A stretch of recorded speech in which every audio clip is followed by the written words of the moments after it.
This afternoon, I should say.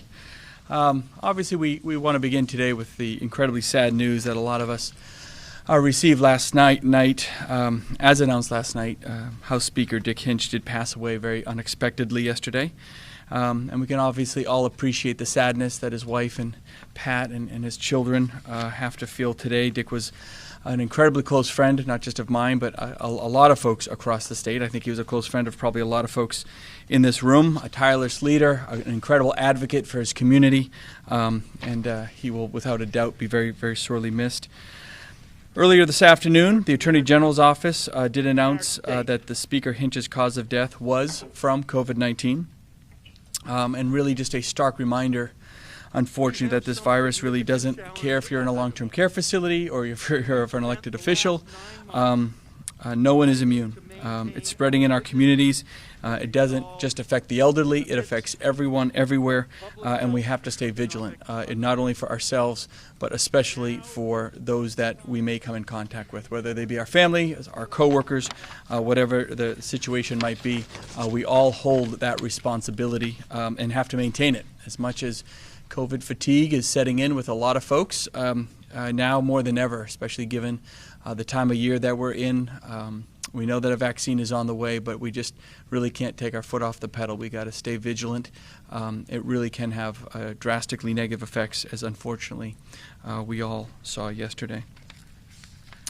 Before we go into a public health update, I also want to provide an update on the situation at the New Hampshire Veterans Home and the multi-agency effort that has been underway for some time in support of the home and the veterans themselves at the New Hampshire Veterans Home up in Tilton. It was pretty incredible that for the first 8 months of this pandemic, we saw outbreaks in long-term care facilities and residential facilities across the state. Hats off, Commandant Peggy Labreck and her staff did just a phenomenal job and continue to do a phenomenal job. They kept COVID out of that facility completely for quite a long time. And as we know, that unfortunately it just takes one case of COVID to get into a facility. It isn't, it happens. It can happen in a variety of different ways. And the attack rate on this virus is so severe and so aggressive, we know it can have incredibly negative effects. So as soon as the Veterans Home identified the first case, just a month ago, on November 10th, we all gathered together. The state took some immediate action. One of the first things we did was request assistance from the Federal Veterans Administration, who sent 17 medical personnel, including their National Infection Control Team, from the federal VA were dispatched here in New Hampshire to assist on a staffing basis to the Veterans Home. The state and my office and the state remains in daily contact with Commandant Labreck and her staff at the Veterans Home, simply to constantly assess what the needs are and provide them anything and everything they do need, whether it's PPE, N95s, cleaning materials, whatever it might be. We are there, have been there, and will continue to be there for them, as well as all the other long-term care facilities. Anyone who's going through a similar outbreak, and we have a lot of them. We have somewhere in the neighborhood of 25 or 30 outbreaks. I think we'll get an update from Commissioner Shibinette in different types of congregate living settings, and we're there for all of them. And the hats off to the team at Public Health. I know they're talking to them. We have an entire team dedicated to that and working with them on a daily basis to make sure that they have what they need. One of the biggest issues that we face and that the entire country faces on a nationwide level is staffing. The staffing shortages that we've seen all across this country. And unfortunately, the New Hampshire Veterans Home is not immune to that. Staffing shortages not just because of COVID positive cases, but the subsequent quarantining of individuals that often has to happen in these situations. We did contact the federal VA and we have asked them, and they've agreed to allow their staff that they've provided to us to stay a little longer, which is going to be a lot of help. The National Guard has stepped up. They're providing a lot of the more administrative type services there, so more of the full-time staff can be on the front lines with the patients. So it really has been an all-hands-on-deck approach. We want to thank a lot of other individuals across the state just volunteering their time and offering to volunteer their time and services to help with the situation at the New Hampshire Veterans Home. We'll just remain right on top of the situation. Not just, again, with them, but with all of our long-term care facilities. Commissioner Shibinette and her team really worked very hard establishing quite a stockpile of PPE. So where we used to kind of play it almost day by day with PPE, we've established a very robust stockpile. So whatever folks need, we do have it available. We can make it available on a moment's notice. Some of the funding, the CARES Act funding, if it's a funding issue, it doesn't really seem to be, these issues don't seem to be funding driven as much. The rapid antigen test we've made available to New Hampshire Veterans Homes so they can stay right on top of the testing with their staff and their residents at a moment's notice, and we'll continue to make similar such accommodations for anyone going through the outbreaks. But all across the country, the numbers are skyrocketing. We know that. Maybe not as high in New Hampshire as other parts of the country, but they are still incredibly high. We're seeing 5, 6, 7 times the number of COVID cases today that we did back in March and April. A lot of hospitalization. We've, I think, now officially doubled our total hospitalization number that we originally saw back in the spring. Still have capacity, and we can still manage working with the hospitals in a variety of ways. We'll talk about that a little bit later on in this press conference. But we can manage, but and the numbers are high, but it really does take that all hands on deck effort, and we'll stay right on top of it. With that, I'll turn it over to Dr. Chan and for the public health update. Excuse me. Great, thank you very much, and good afternoon, everybody. So, numbers update at the state level. We are announcing 695 new people that have been diagnosed with COVID-19 in our numbers today. 382 of these individuals tested positive by PCR and 313 by antigen testing. In the last week, we have averaged around 750 to 800 new infections per day statewide, and the number of people with active infection currently in our state stands at 6,303. That's an increase of almost 2,000 people from a week ago at the same time. Our test positivity rate, again, this is now including antigen and PCR tests combined.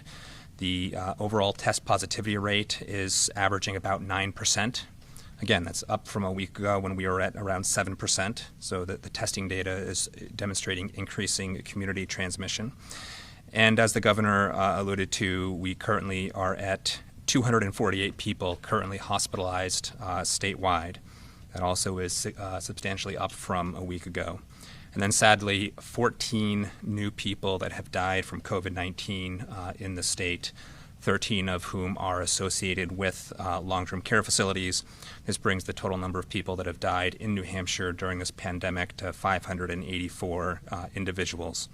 In the last week, there have been a total of 40 people that have died from COVID-19 in New Hampshire alone in the last week.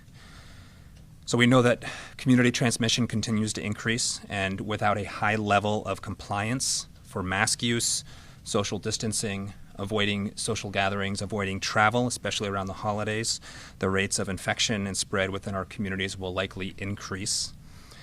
Keep in mind that probably less than 5% of the population in New Hampshire has been exposed to the virus and has immunity or protection. So that leaves a large proportion of our residents in New Hampshire that are susceptible to infection. And so without high compliance to the mitigation measures, the numbers are likely to continue to go up at a concerning rate.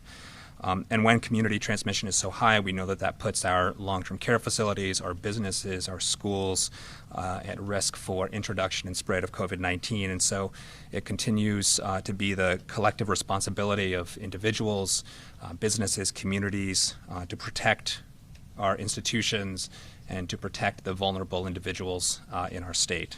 And I will hand things now over to the Commissioner. Thank you.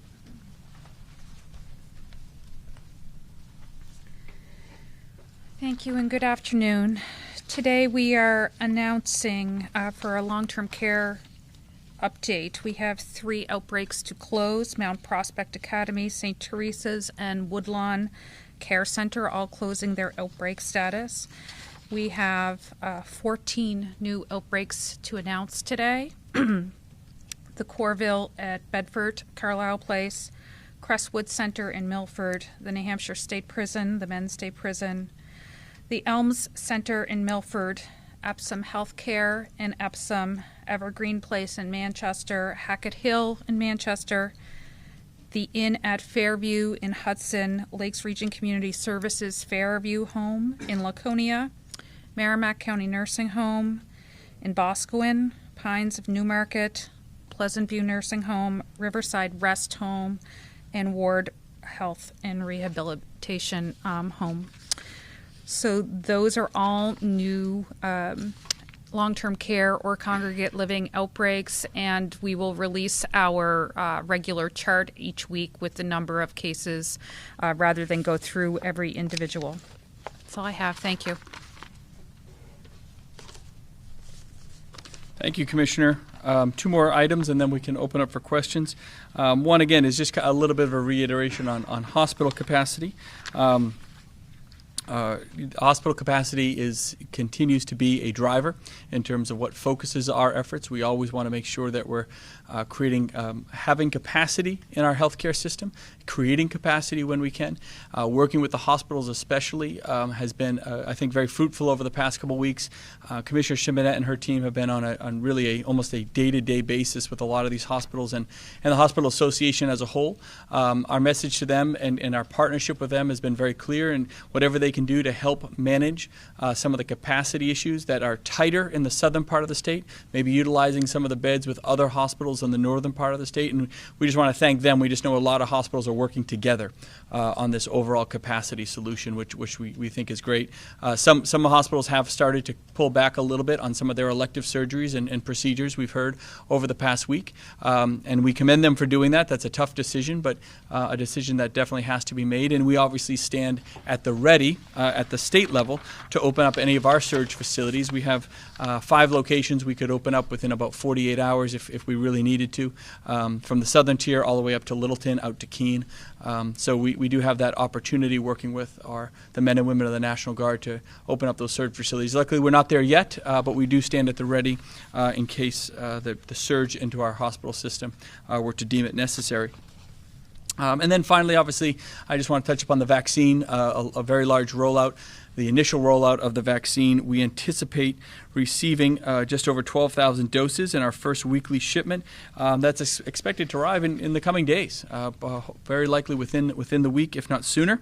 And as the state works to roll out what will ultimately be one of the largest logistical undertakings in recent history, we have tapped a very familiar face to help coordinate all the efforts at the state level, not just within Health and Human Services, but the National Guard, the Attorney General's Office, all the different agencies that really have to come together that make such a logistic undertaking so critical. You got to do everything you can to get it right. And so we have asked our familiar face, Perry Plummer, to rejoin us on at least a temporary, semi-temporary, long-term basis. We'll see how long it takes to get the vaccine out. Perry's an absolute genius when it comes to logistical organization and simply getting stuff done. And knowing that we're entering the winter season, that'll allow some of the other staff members, whether they are within the emergency services, the Department of Public Health, Safety, the Attorney General's Office, the National Guard, some of those folks can focus on some of their core mission and services because there are still a lot of necessity there. But having Perry at the helm, I think, gives a lot of folks confidence that as we undertake this, that we're going to have be able to get what we need where we need it. Knowing that there could be some hiccups, there's always some bumps in the road that you don't anticipate, but having an all hands on deck, full team effort in a partnership like this, I think, will be nothing but beneficial. The last piece with the vaccine is we've had a lot of folks call both the Department of Public Health as well as my office that just want to help out with vaccine distribution in a variety of different ways. The Commissioner was mentioning that we've had dentists that want to volunteer their time to administer the vaccine, things like that. But there will be a need to be sure, whether it's on interpreters or folks that can help on the administrative side, people that can help with transportation or to and from a vaccine center for individuals, IT help, security help, logistics help, whatever it might be. A lot of folks want to step up and be part of that solution, and that's just awesome. That is everything that we want to see within the spirit of the Granite State. And so we do have a website, which is nhresponds.org, nhresponds.org. Folks can go to that site and sign up in a variety of different ways that you can see here, security staff, traffic control, whatever it might be, and we'll try to find a way to participate in your area. We're going to have vaccination opportunities all across the state, and anyone who wants to step up and be part of that solution, we just think that's great. So nhresponse.org is where to go. With that, we can open it up for some questions.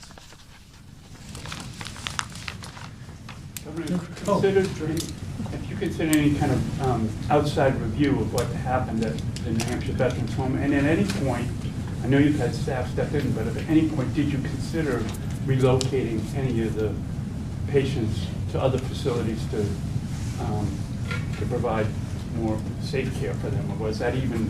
Sure. Well, to the second part of your question first, did we consider removing any of the patients to other facilities? No, that can actually cause spread of the virus. We've seen it that activity work out very negatively in other states, unfortunately. So no, and they can get great care. I mean, the Veterans Home really does have a great staff, great care.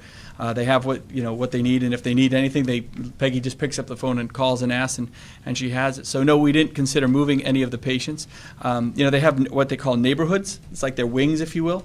And this was primarily isolated in 2 of the neighborhoods. It has gone off 2 of those neighborhoods a little bit. So I think they did a pretty good job isolating it. It's just unfortunate that the attack rate has been so aggressive there. And in terms of an outside review, I mean, that's part of the federal VA up here. Their infection control team will do a part of that outside review. It's not a review to say this is exactly what happened and this is how it got in. It could have COVID could get into a facility in any number of ways, but it's just making sure that we have the right process and procedures internally. We feel very confident that the process and procedures that had been put in place there early on, we know they worked because they did work, right? For so long, they worked very, very well during our first surge. They worked incredibly well over the summer. So again, we'll take any advice or help that the federal VA may want to provide, but we are looking at that. Given that we're in the middle of the outbreak, there are folks there from the outside taking a look at it, and we'll obviously, as we always do kind of an after-action assessment as well. Can I get the numbers of the people who are at the Veterans Home now, and the number of people who have been sick and recovered? Is there any statistics that we could Do you have the recovery numbers as well? drill down a little bit on that? I know the Commission might have some details. Sure. I don't have recovery numbers, but I do have like the latest numbers, the totals. So 87 residents with COVID-19, 81 staff, 168 total, and 27 deaths. So you don't have the percentage number of the total population there? No, so what you're looking for is the attack rate of the overall population. We can certainly get that by finding out what their capacity is. So I can have Commandant Lebrecht follow up and get that information. Does it seem like it's going up or is coming down now in terms of the cases? Are we climbing with new cases, or are things starting to get better? I think that things stay pretty active for several weeks after you have an outbreak. So I think this outbreak at the Veterans Home looks very similar to some of the other outbreaks we've seen, so it's still active. Just a question, Commissioner, while you're up there, just about, the governor just mentioned that the virus can get into these long-term care facilities a number of ways. You announced a pretty large number of new outbreaks at long-term care facilities. Is it because of community transmission? Somebody could be asymptomatic. How is it continuing to get into these facilities? So, what we've seen, not just in New Hampshire, but across the country, is that as you see community transmission increase, the risk goes up. And I've said this before, long-term care residents don't have the liberty of socially distancing away from their caregivers. So if their caregivers are infected and asymptomatic, there is a high risk of exposure and spread there. Even with, PPE and all of the things that we put in place in long-term care, nothing is 100% perfect all the time, right? So, oftentimes you'll see, kids that are in school have parents that work in nursing homes, and you have spouses of the people that work in nursing homes, and then you have families that come and visit, residents that go out to the hospital, new residents that come into the facility. There are all potentials there, right? And we never know exactly how it got into the building to begin with. And I don't know, back in March, I would always say the best place to stop COVID is at the front door. Once it gets in, it's next to impossible to track and to try to figure out how it's spreading, because it spreads so fast and so insidious because there's asymptomatic spread. So do we know how it gets in? No. I mean, it's more likely than not that an asymptomatic staff member brought it in unknowingly, but it also could be asymptomatic visitor or a resident going out to a hospital and being exposed while at a hospital or at a doctor's appointment or something like that. Yes. Real quick on a kind of data clerical question. Since Thanksgiving, there seems to be a delay in the expediency of reporting the daily case counts to the point that you're having to filter them out multiple days. Is this a contact tracing issue, or just you're not doing 50 and 100 anymore? You're doing 500 or 700 or 800? And you just walk us through, because there's a lot of confusion in the community. And I know that we're all trying to, and we Right. appreciate all the way you're breaking it all out. We're trying to break it out so that the day that it was, the day it's allotted to the day that it should be allotted to. So you saw our numbers ballooned very quickly, so we need time within DHHS to move operationally to flex our staff up. And we did that last week with moving several staff over into kind of the case investigation, line listing, data reporting part, so that we were able to process all of the positive cases coming in. But you do have a backup, Thanksgiving Day, even if you have a slow day, right, you have that many more cases to catch up on the next day. And so we've done that. I am confident that, and you'll see the numbers are slowly shrinking with the days prior, right, so that we'll be caught up in the coming days. May I follow up? And for both of you, there's been teachers, a number of teacher unions, community supporters have both been privately and publicly accusing the state of spreading false information about coronavirus at the school settings. They say that neither the state nor districts, and I should say false information is quote unquote, those are the key words that I've heard from a number of people. They're saying that districts in the state don't actually know what's going on in some of the schools. They're asking for more money. They want daily testing of students and or fully remote learning. So first to you, Commissioner Shibinette, what can you and us do to end the mystique of or confusion that coronavirus is not spreading in the school setting, and that the data that you're reporting out from schools is accurate? Well, we have a daily dashboard just for the schools. I mean, that's up to date every day. I don't know how much more transparent you can get when every day we're updating the numbers in the schools. So, we have prioritized case investigation, contact tracing for anybody under the age of 18, so to make sure all school-age kids are getting the full case investigation, the full contact tracing. So I'm not sure where they're getting that there's any false report. Our numbers go from a positive test into our line listing for infection control right to the dashboard. So there's no fudging of those data. It is what it is. Can I ask you a question about contact tracing Sure. with respect to Representative Hinch's death? Sure. Will there be what are your plans for contact tracing, and if you can give us any information about how far it goes back? So we will do a full case investigation, as we do for anybody that's positive of COVID-19 and in one of our prioritized categories. We'll do contact tracing based on what we find from that case investigation. Beyond that, the information that gets shared publicly is based on the public's need to know. So if there is an event that was attended or something like that we aren't able to identify all the close contacts, then we would do a public notification like anybody else. But it's going to proceed like a regular case investigation and contact tracing case. With respect to Organization Day? which was Oh. the second. Yep. Okay, will you go back to organization day and all the contacts that there was, and ask? So the part public? of the case investigation is to investigate the date of onset of symptoms, and then we go back a couple of days from there and do all of the contact tracing for. So if onset of symptoms was the day after organization day, then yes, we would go through and identify all the close contacts for that day. But it just depends on what the case investigation leads to. If onset of symptoms was yesterday or the day before, it may not go all the way back to organization day. Do you have a date for onset of symptoms? I don't have a date, and we wouldn't release it publicly anyways, right? It's really, we have to remember that although he's a public figure, there is a right to privacy when it comes to protected health information. So the only way we would ever release anything is if there was a very, very clear public need to know. And right now, we're not seeing that. So we only, started our case investigation today, so we are just at the very beginning of it. Are you allowed to tell us when he was last tested before his death No. with COVID-19? No. Do you have any numbers from anyone who was at McIntyre Ski Club between November 20th and yesterday?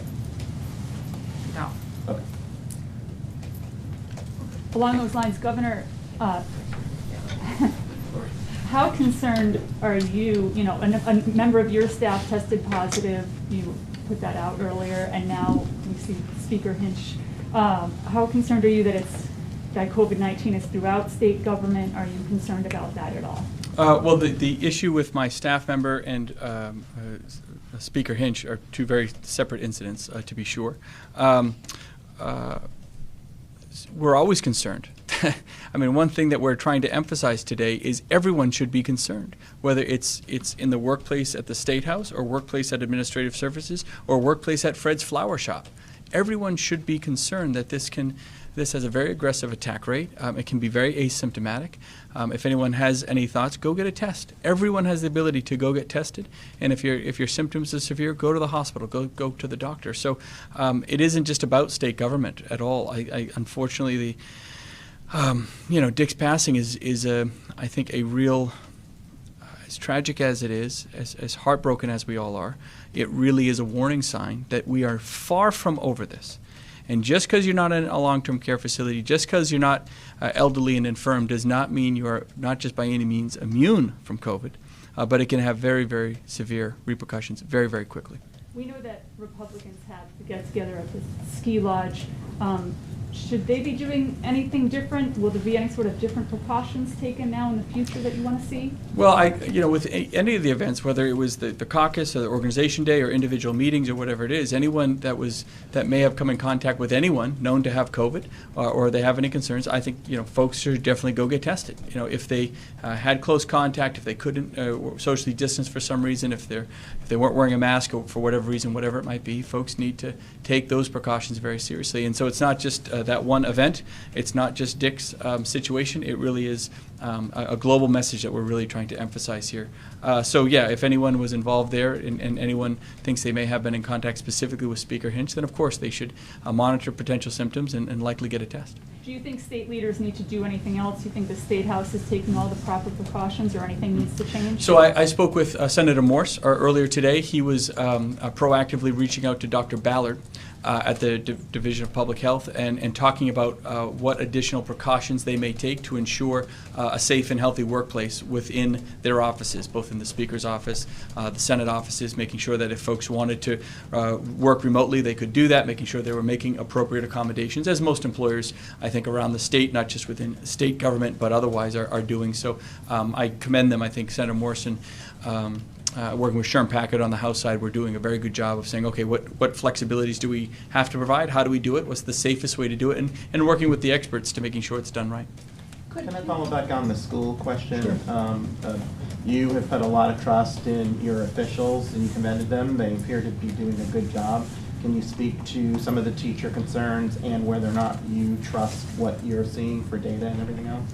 Yeah, our data is spot on. It really is. I think we do a great job. The only time you're ever going to see real gaps in our data is simply, obviously, if a student were to get COVID, that sometimes will spread, that information might spread through the community, just parent to parent or student to student, in a matter of minutes or hours before the state gets the information and is fully through their contact tracing. So sometimes the information you see on the state site may fall back a day or two from the actual onset, because the folks within the contact tracing group are doing their work. They're working with the schools and all the different folks that student might come in contact with. But the data you see on the dashboard, it's updated daily. It's correct. This idea that there's false data or false information out there, that's absolutely wrong, and nobody should be saying that. It's a very dangerous thing to be putting out there, because what they're doing is really trying to undermine the validity and the security of a system we've worked very, very hard, not just to get up and running, but to get right. I've always said transparency is that foundation of public trust, and we still have a crisis on our hands, and folks need to know that when we're being transparent, they can count on the data, it's accurate, and hats off to the folks across Health and Human Services for their not just creation of the dashboard, but the incredible work they put in to making sure that it's accurate. If a teachers union wants to spout off to get more money or more this or more that, frankly, I have no patience for any of that. Schools have the ability to make choices at a localized level. That's the flexibility we gave them, and it's a system that's worked very, very well, frankly, for the most part. I know there's frustration with a lot of parents, schools closing, very, kind of a very aggressively closing when there weren't, sometimes in some cases, almost no cases of known COVID in the schools. But when it comes to the transmission within a school setting, it's minimal to zero, as far as I know. We've had clusters here and there, but those are from outside sources. But the idea that it's being transmitted classroom to classroom or student to teacher, those cases are very few and far between. And that's, I think, hats off to the schools and the administrators themselves, who have done a very good job managing. And hats off to the students, too. I mean, my kids go to school. They always have their mask. They're wearing their mask. They follow the protocols. The students want their schools open. I know I've met very few students in the past six months that haven't said, I would love to get back to school. They all want to get back to school. And so the ones that have that opportunity don't want to lose it. So my sense is, and my understanding is, the students have also done a great job trying their best to stick to the protocols, keep themselves healthy, maintain that social distancing, so as a community they can be successful. Paula. A number of meetings are going on now in person where they used to not go in. Like Belknap County delegation had a meeting this week in person. There was some concerns about the location and the social distancing. Do you have a statement to public events where people who are in the position of power are not wearing masks? Do you have something to say to them about leadership? I have something to say to them, yeah. Go for it. I'm going to do my best to be governor. It's incredibly, incredibly irresponsible. The number of individuals out there that want to thwart the rules and the guidance that we've put in place for people's safety for the sake of thwarting them is a disservice not to themselves but to those that they're surrounding themselves with in their ability to transmit this virus, often, as we now know, very unknowingly. It's never obvious. Sometimes it is, but it's never obvious where an individual exactly contracted COVID. We know they got it. It could come from a variety of places. But as a community, as a state, we all have to say we take that responsibility very, very seriously, and we're doing it not for ourselves. I've said it 1,000 times, and we're going to say it 1,000 more. You don't wear a mask and social distance just for yourself. You do it for those you're surrounding yourself with. And for those who are out there doing just the opposite, just to make some sort of bizarre political point, it's horribly irresponsible. It really is, and it has horrible consequences. I mean, that's not speculation, that's not supposition, that's fact. It will have horrible consequences. So please, use your heads, right? Don't act like a bunch of children, frankly. There you go. I bent away from being governor for a second. But I used all nice words. I know my mom's watching. Yes? It seems like since the week leading up to Thanksgiving, testing has become a little bit more difficult for people to access, especially if they're asymptomatic. Yeah. So some of these folks who think that they may have been exposed either during organization day or whatever it is there anything that can be done to make testing more accessible if you don't have COVID symptoms? Yeah. With the issue around testing right now, it's this weird situation where the good news is, I think a lot of folks, whether you're an employer or a school, people are saying, hey, let's take that extra precaution. Please go get a test before we come back into school. Go get a test before we come back to work. And that's the right thing if people want to be extra careful, and that's a good thing. The negative side of that across the country is we're kind of overloading the system again on testing. And as we know, the vast majority of testing is done by a few companies on a national level. They're always increasing their capacity to keep up with demand. Obviously, demand today is literally 10 times what it was just a few months ago across the country. We don't have the 9 or 10 or even 12, maybe 2-week turnaround times that we had earlier in the year. I mean, right now they're still at the 3, 4, 5 day range. Sometimes it might take a day or two to reserve a test, so there is a delay there. We appreciate that. We're at the peak. We're hopefully at the peak of a second surge here, and so demand's going to be really high and probably remain fairly high for the next month or so. So we're always trying to increase our capacity. We're working with UNH, for example. While a lot of their students are on break, we're trying our best to use some of their capacity. We're using with some of the hospitals who are increasing their individual community testing capacity. We have more access to Binex cards and things of that nature, which we're bringing in.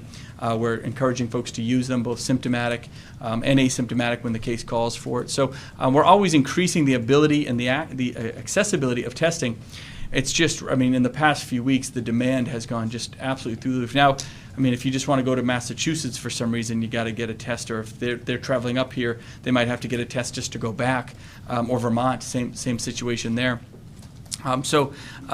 Just the number of instances where folks are saying, I better go get tested, or I'm being required to go get a test, has also gone up, which can be a positive, but it creates an overload on the system. So we'll just keep increasing the capacity as much as we possibly can.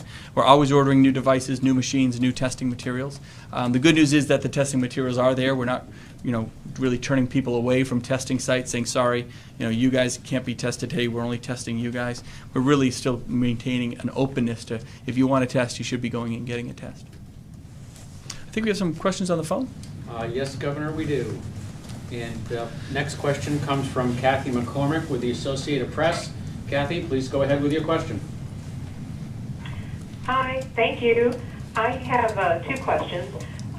Governor, would you encourage the House to meet remotely in January as okayed by the state Supreme Court? And could you give us an update on the staffing situation at the state prison, which is experiencing an outbreak now? I'm sorry, the what situation at this? I didn't hear the word you used, Kathy. Staffing. Oh, the staffing, yes, at the prison, of course. You bet. So, yeah, in terms of the House or the Senate or any body that needs to meet, if the opportunity arises where they can meet in person but maintain social distancing, maintain masking, maintain all of those protocols that we recommend large groups put into place for such types of gatherings, if they can do that, fine. If they can't, then yes, of course they should meet remotely if they really can't meet the demands and the guidance that we've put into place for those types of gatherings. In terms of the staffing at the prison, we know that there have been cases of COVID with a few of the residents and a few of the staff at the prison. The National Guard is supporting some of those more administrative duties within the prison, again, to allow more of the typical administrators to be trained up for the front lines, if you will. So right now, it's another situation where we monitor it daily, but we have additional resources going to the prisons. You can't shut down the jail, nor would anyone want to, and it is a 24-hour service, so it is a top priority of ours, making sure that we're working with Commissioner Hanks and her entire team to make sure that we know what the demands are, and we're finding various ways to meet it. Governor, the next question comes from Donna Jordan with the Colebrook Chronicle. Donna, please go ahead with your question. Yes, good afternoon. Thank you. A week or 2 before Election Day, I had asked about guidelines for town meeting season next year. I'm wondering if any progress has been made on the need for guidelines, knowing that the vaccine for the general public won't be available until around that time, March or April.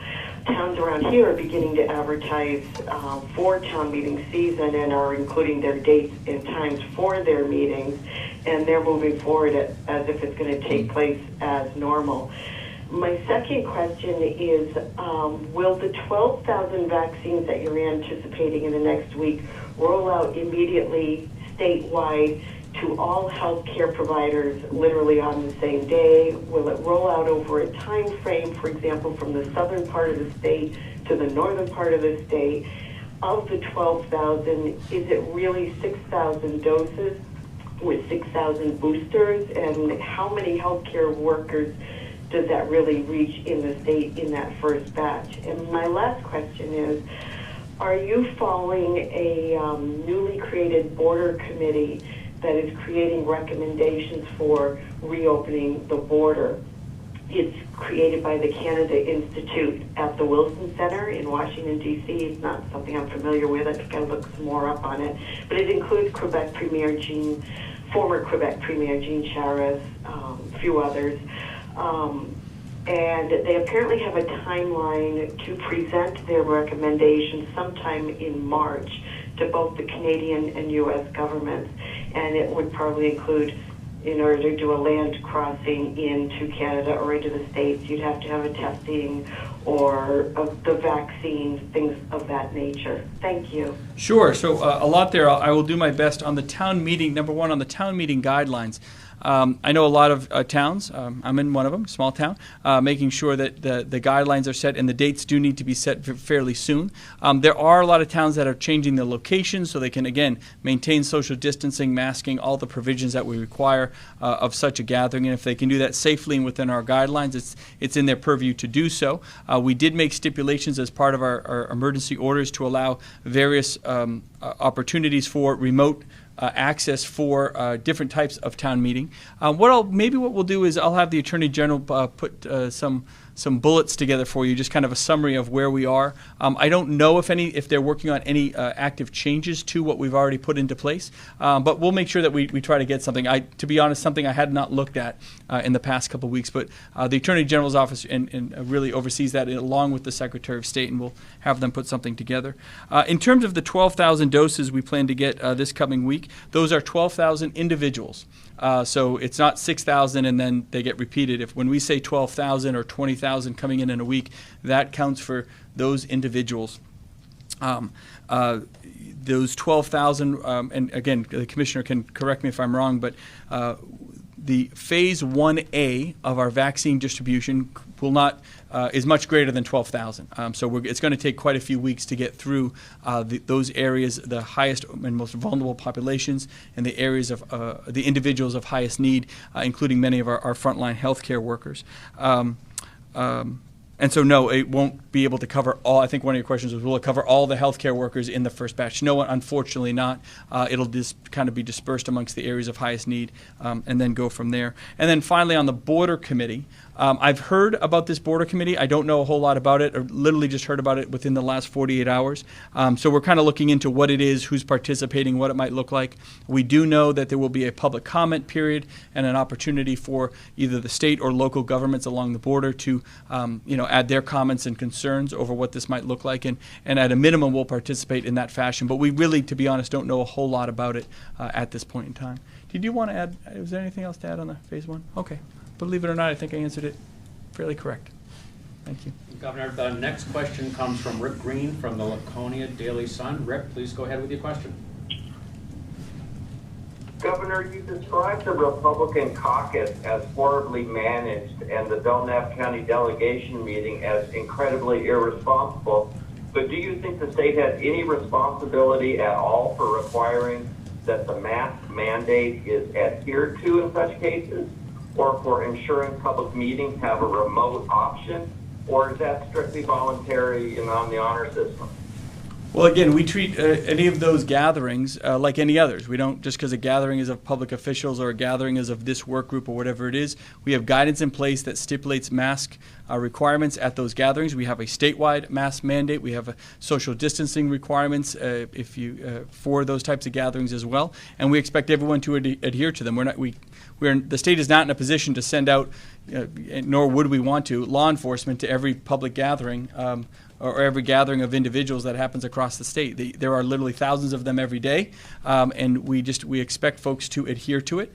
If there is an issue, that's why we ask folks to make sure that they have an accounting of who's at such gatherings, the protocols that they're looking at and using, so that when we do our contact tracing, God forbid there is an issue that may come out of it, we can be quick to the notification, try to avoid public notifications when we can and when we have to, but we'll always do it if we need to. But no, I mean, just, we're not going to have different stipulations for different groups just because we know them or don't know them or whatever it is. I'm a big believer we have good guidelines in place and everyone has to play by the same rules. And Governor, the next question comes from Jordan Haim with New Hampshire Public Radio. Jordan, please go ahead with your question. Hi, I have two questions today. The first is regarding hospitals. As you mentioned, some of them are seeing a strain, especially when it comes to staffing, and some are imposing their own new guidance regarding, delaying elective surgeries and things like that. The state was offering guidance regarding those things in the spring, and now we're seeing a lot more hospitalizations than in the spring. So why isn't the state offering that guidance now to hospitals? And is there a certain metric that you're watching to determine when that should happen, when that guidance should start coming from the state, or when the state should start opening up those surge spaces? And then the second one is regarding the Veterans Home. You mentioned that there is help, federally and from the National Guard coming to the Veterans Home right now, but they just made a public plea again today for staff pretty much in every role, nurses, security, maintenance staff. So, is there any state responsibility to be doing more and offering more help there rather than them having to request help from the public? So I'll answer the second question on the VA home. We're putting every resource we possibly can. But I got to be honest, the tone of the question that we're somehow not acknowledging our responsibility to any of these long-term care facilities, especially the VA home, is completely false. We've been working with Commandant Lebrecq, understanding the staffing needs, the PPE needs, the financial needs, the testing needs, all of it, since on practically a daily basis, since before they even had their first case back in November. We're constantly in contact, and we maintain an incredible relationship with Peggy and her entire staff there. So any resources that we can put towards it, we're putting towards it. There is a national shortage of medical and clinical staff across this country. There's virtually nobody in this country as a medical provider, as a long-term care facility, who has extra staff just sitting around. Everybody is working double shifts right now. So the idea that we're just going to magically pull out clinical staff out of nowhere, we have folks coming in from across the country to assist. We have National Guard coming in. We have volunteer efforts coming in. Anywhere where we can possibly get staff, not just to that VA home, but to the other long-term care and congregate settings across the state. We're always open to accepting that help if folks want to step up and be part of that solution. So, and that's wonderful. But it's not just a matter of, we'll let others somehow take care of it. I got to tell you, we have and continue to put every possible effort around staffing to that facility and others. But understand, there is a national crisis going on here. This isn't just about the VA home, the Veterans Home in Tilton. It's not just about the state of New Hampshire. It's a national issue, and everyone has an all hands on deck effort. Commissioner, do you want to talk a little bit about the first question? So the question's about the hospital and services back in the spring. So in the spring, the hospitals actually voluntarily scaled back their services when we saw what was going on around the country and the globe when it came to COVID-19. So that was a voluntary thing that happened, and we provided guidance along the way, and we certainly provided guidance and worked as partners with our hospital association and all of our hospital partners to bring services back up.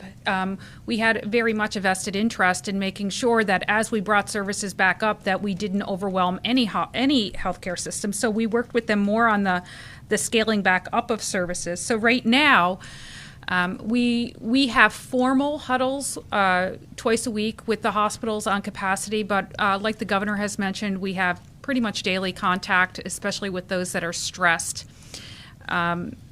Every hospital has an internal surge plan, so So every hospital is able to increase capacity within their walls, which is the best place to take care of patients. We want to do as much as we can internally before we go to an external surge place, which is an ACS. So every hospital has an internal surge plan. Every hospital has regional transfer plans. So you will see that our hospitals in the Manchester, Nashua area, sometimes they transfer patients up to maybe Dartmouth or Concord or some of the other smaller hospitals when their volume becomes too heavy. And some of those things are happening right now, and it's really the best way to use our entire capacity statewide rather than just a local capacity. We're really looking at it as a statewide system rather than just a small regional system. We are all set with the phones, Governor. Great. Tony? What was your bet this week on when you would be done?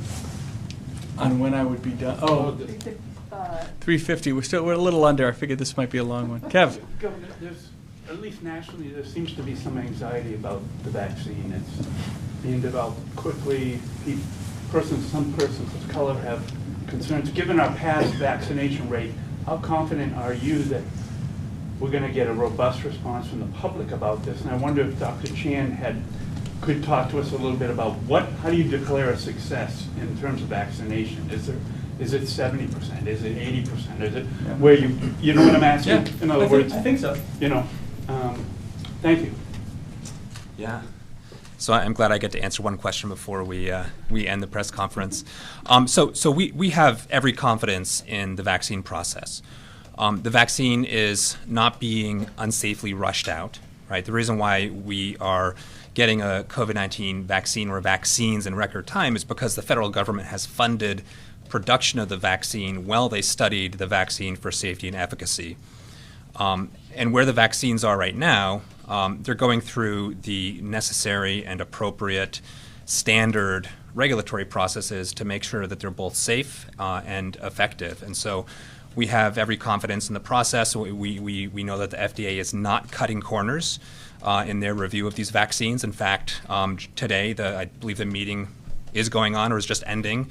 The Vaccine and Related Biological Products Advisory Committee, the science-based advisory committee to the FDA, is meeting today to review the data from the Pfizer vaccine trial. And there's every expectation, having seen a lot of the data ourselves, that this vaccine will get FDA emergency use authorization. That process is playing out currently. After it gets regulatory approval through the FDA, it's then going to be evaluated by the CDC's Advisory Committee on Immunization Practices, or ACIP, which is a medical public health expert advisory committee to weigh in on how this vaccine should be used, the medical recommendations. And so we expect much more information coming in the coming days, as the governor mentioned. Based on the data we have seen, the vaccine appears highly effective, 95% effective at preventing COVID-19, and that's across different groups, across age spectrums. It appears to be highly effective even in elderly people, and safe. Very low rate of serious vaccine reactions. Now, there's going to be more information coming once the FDA has done the review process, more information coming after ACIP has given medical recommendations. But this vaccine review process has not cut corners. The trials have been held to the same safety standards as other vaccines that have gone through licensure and approval processes. And so this is welcome news, I think, given that we're 9 going 10 months into the pandemic in New Hampshire, and this is one of the ways out, right? Still, the primary way to control spread of this virus is through social distancing, face mask use, avoiding social gatherings, avoiding travel, avoiding unnecessary interactions with other people. But once we have wider spread distribution of the vaccine is going to play an increasingly critical role in bringing this pandemic to an end. Thanks. We have one more on the phone? Yeah, we okay. do have another we got one one on the more? phone. All right. Governor, Michael Graham from the New Hampshire Journal has a question. Go ahead, I- please, Michael. I should have walked right out the door, right, Michael? I should have. I had it. I had a chance. Best for last. How are you, buddy? You should be. I have one question for you and then one question for the Commissioner and Dr. Chen. First for you, this morning, Republican Representative William Marsh up in Wolfboro said, quote, "Those in our caucus who refuse to take precautions are responsible for Dick Hinch's death." Do you agree with Representative Marsh on that? Well, I got to tell you, I guess maybe it's still a little raw that Dick was a close friend, and right now my focus is not on individuals' comments. I understand emotions for a lot of folks are very raw right now. Dick was a great friend. He was an incredibly positive guy. I mean, his loss is not going to be without feeling for the state for quite some time. I would say this, it is unfortunately a tragic and cautionary tale that everybody, I'll just repeat what I've said a few times already, everybody has such an important responsibility and role to play in protecting the safety of others, not just themselves. If a mask was just about you, that would be one thing, but wearing a mask and social distancing and taking the right precautions, and the individuals that may surround other individuals, whether it be in a gathering or just in the grocery store, you're always doing it for someone else. Please understand that. It is very real. That hit home for a lot of folks, especially in the House of Representatives and in the State House and state government.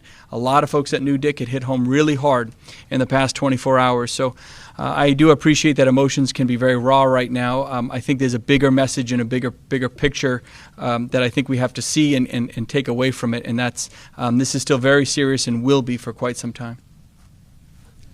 Dr. Chan and Commissioner Shibinette, I've been trying to get some information for about a week now about the state's plan to handle the vaccination cards that are going to be issued with each person who receives the vaccine. Some states are discussing how they're going to use them to monitor the shots, but also to use them to make judgments about what activities people can and cannot use. You just had the question earlier from someone who is involved in the border issue, saying we want basically a vaccination visa or a vaccination passport to travel across the border. What are your plans to use the data on the cards, in addition, obviously, to tracking the second shot? And would businesses, for example, be allowed to say, we want to see your vaccination card before we hire you or serve you? And will the data of who's getting the shots that you have on the cards and that you're tracking be available to the public? Yeah, interesting question. So I think what you're referring to are the vaccination reminder cards that are going to be shipped out from the federal government along with the vaccine, not only the vaccine, but the supplies of the vaccine.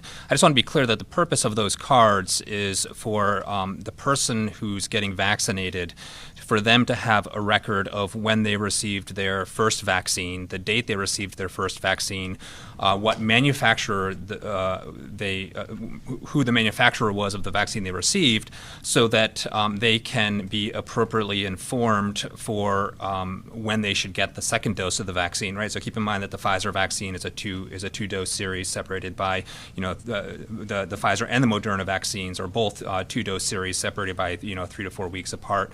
So when someone gets a vaccine with one manufacturer, the second dose has to be with that same type of vaccine. So the purpose of these reminder cards is for the person to know which vaccine they got, when they got the first dose, and when they need to get the second dose, so that they can appropriately follow up and get the second dose to have maximal protection and maximal duration of immunity.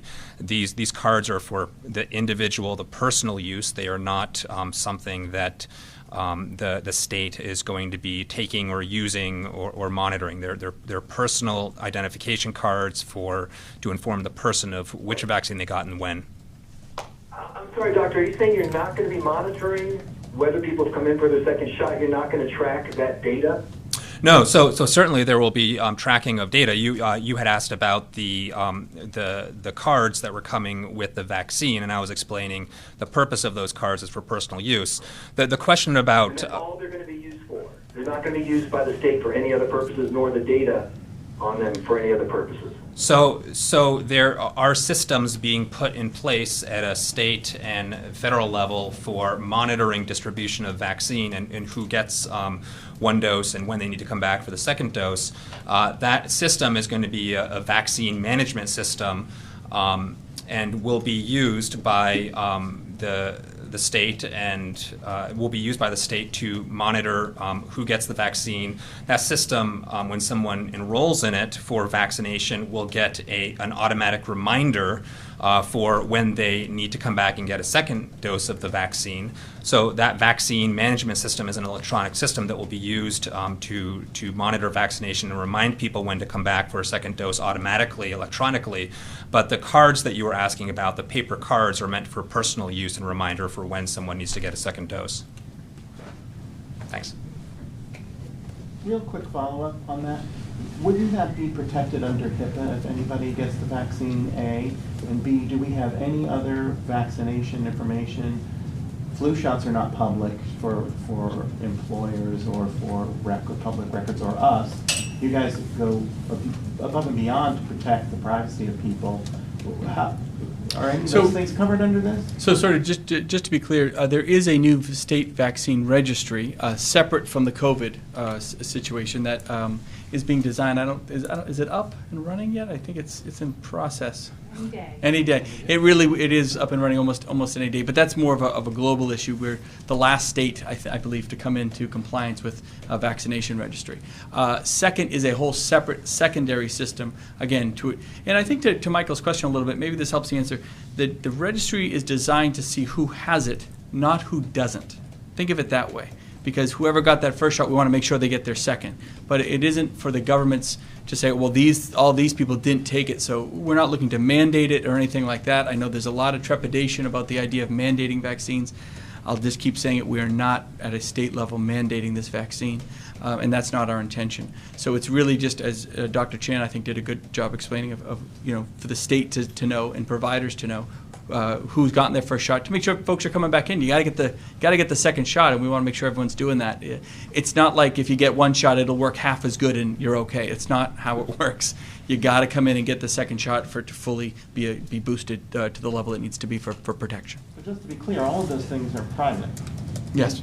Yes. Yep. Sorry. Yeah. Absolutely. Right.